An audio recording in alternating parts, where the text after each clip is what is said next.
Hello friends, आज हम लोग डिस्कस करेंगे नोटिफिकेशन नंबर 91/2020 जो कि 14 दिसंबर 2020 को आया है। इसमें काफ़ी लोगों को कन्फ्यूजन है, जिसके लिए लोगों ने मैसेज भी किया है और ईमेल के माध्यम से भी पूछा है कि ये जो नोटिफिकेशन नंबर 91 आया है इसमें डेट कौन सी एक्सटेंड हुई है। तो आज हम लोग उसी के संबंध में चर्चा करने वाले हैं। उससे पहले आपसे एक छोटी सी रिक्वेस्ट कि अगर आपने अभी तक हमारा चैनल सब्सक्राइब नहीं किया है तो कृपया सब्सक्राइब करें और बेल आइकन अवश्य प्रेस करें, जिससे हमारे अपलोड होने वाले वीडियो आपको जल्दी से जल्दी मिल सकें। तो आइए देखते हैं कि नोटिफिकेशन नंबर 91/2020 में कौन सी डेट्स को एक्सटेंड किया गया है और कौन सी डेट्स को एक्सटेंड नहीं किया गया है। ये 14 दिसंबर 2020 को आया है, जिसमें इन्होंने यहाँ पर देखिए, on the recommendation of the council here by makes the following further amendment in the notification of the government of India in the ministry of finance department of revenue number 35/2020।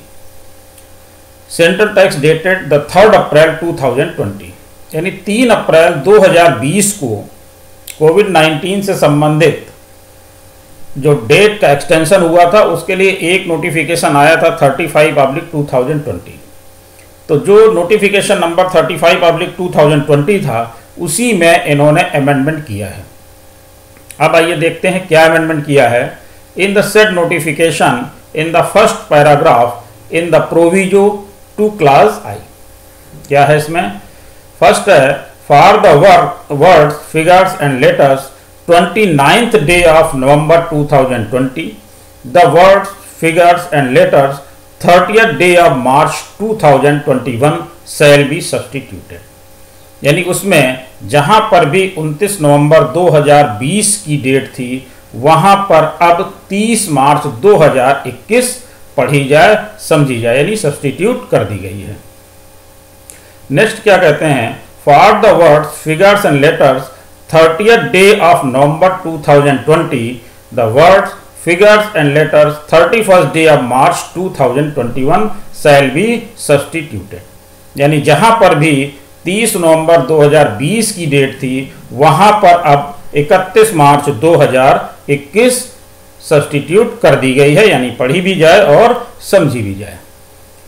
ये नोटिफिकेशन कब से effective है? This notification shall be deemed to have come into force with effect from 1st day of December 2020। यानी ये आया जरूर 14 दिसंबर को है, लेकिन ये इफेक्टिव 1 दिसंबर ऑफ 2020 से है। अब बात आती है कि इसमें ये नहीं लिखा हुआ है कहीं पर भी कि किस चीज़ की डेट एक्सटेंड की गई है। उसके लिए हमें चलना पड़ेगा नोटिफिकेशन नंबर 35/2020 में। जब हम नोटिफिकेशन नंबर 35 देखेंगे तब हमें ये चीज़ और भी अधिक क्लियर होगी। ये है हमारा नोटिफिकेशन नंबर 35/2020 जो कि 3 अप्रैल 2020 को आया था। इसमें इन्होंने क्या कहा है?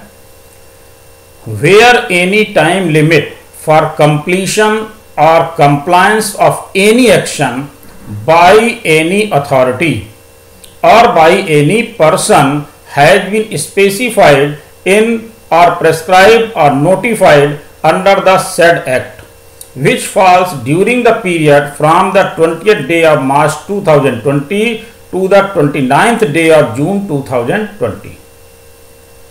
जहां पर 20 मार्च 2020 से लेकर के 29 जून 2020 तक की डेट थी। and where completion or compliance of such action has not been made within such time, then the time limit for completion or compliance of such action shall be extended up to the 30th day of June 2020। तो यहाँ पर जहाँ पर भी 29 जून की date थी और 30 जून की डेट थी, इसको एक बार पहले भी एक्सटेंड किया गया है। तो वो किया गया था नोटिफिकेशन नंबर 65 में। 65 में क्या कहा था उन्होंने?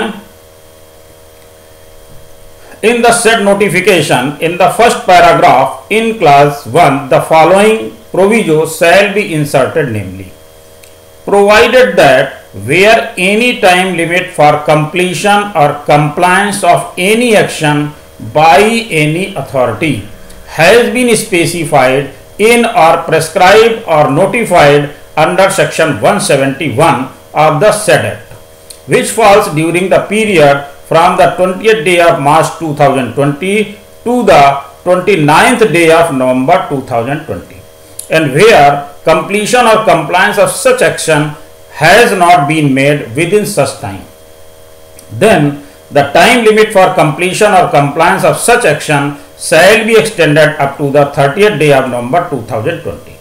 अब इसी डेट को एक्सटेंड करके 30 मार्च और 31 मार्च कर दिया गया है।